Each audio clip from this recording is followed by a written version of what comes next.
Assalamualaikum warahmatullahi wabarakatuh. Perkenalkan, nama saya Siti Dinar Maharani dari kelas 3A, Fakultas Hukum Universitas Surya Kencana. Di sini saya akan mereview sebuah materi hukum pidana lanjutan dengan dosen pengampu Profesor Dr. Hajah Heni Nuraini SHMH dan asisten dosen Dr. M. Renli Aridayani SHMH. Di pertemuan keempat ini masih membahas mengenai penyertaan dalam bab 2, yaitu dalam bentuk keempat mengenai penganjur atau penggerak ini, yaitu orang yang menggerakkan orang lain untuk melakukan suatu tindak pidana dengan menggunakan sarana-sarana atau fasilitas yang telah ditentukan oleh undang-undang, di mana dalam menyuruh melakukan atau penganjuran ini ada beberapa poin penting. Yang pertama, sarana untuk menggerakkan tidak ditentukan atau tidak terbatas. Yang kedua, dalam menyuruh melakukan, orang yang menyuruh disebut sebagai manus dominans dan orang yang disuruh disebut sebagai manus ministra. Lalu yang ketiga ada pembuat material atau manus ministra ini tidak dapat dipertanggungjawabkan secara hukum, tidak dapat dipidana karena tidak mempunyai kehendak. Yang dipidananya yaitu orang yang menyuruh atau manus dominans. Selanjutnya ada syarat-syarat pemidanaan bagi penganjur. Yang pertama ada kesengajaan untuk menggerakkan orang lain untuk melakukan suatu tindak pidana. Yang kedua, menggerakkan atau menganjurkannya dengan daya upaya atau sarana-sarana dalam pasal 55 ayat 1 sub kedua.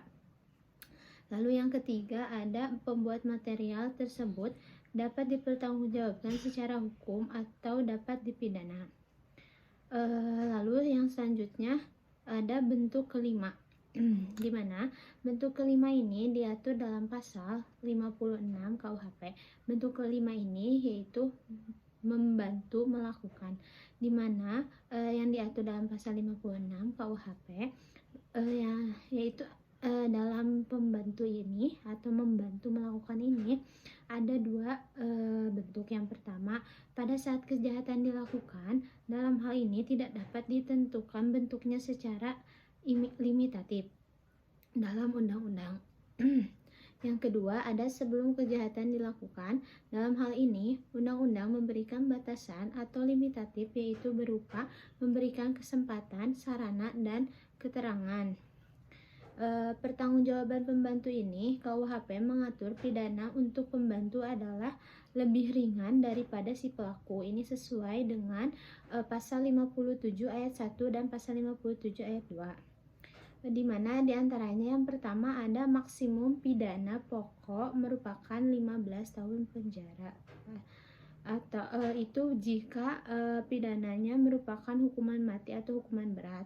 Dan yang kedua ada maksimum pidana pokoknya dikurangi sepertiga, di mana pemidanaan untuk pembantu dalam lebih ringan dari pelaku ini yang diatur dalam pasal 57 ayat 1 dan 2. Yang pertama mengenai maksimum pidana pokok dikurangi sepertiga ini diatur dalam ayat 1, dan maksimum hukumannya 15 tahun itu diatur dalam pasal 57 ayat 2. Pengecualian terhadap prinsip mengenai pemidanaan terhadap pembantu ini. Yang pertama, ada pasal 333 ayat 4, yaitu merampas kemerdekaan orang untuk pembantu dipidana sama dengan pelaku. Yang kedua, pasal 231 ayat 3, penyimpanan barang pembantu dipidana sama dengan pelaku. Pidana tambahan untuk pembantu sama dengan pelaku ini juga diatur dalam pasal 57 ayat 3. Selanjutnya ada dalam pertanggungjawaban pembantu, KUHP menganut sistem tidak tergantung pada pertanggungjawaban pelaku, yaitu terdapat dalam pasal 57 ayat 4. Penyertaan juga ada dengan adanya suatu kealpaan, di mana penyertaan yang dilakukan karena kealpaan atau kelalaian maka tidak dapat dipidana karena tidak mempunyai unsur kesengajaan.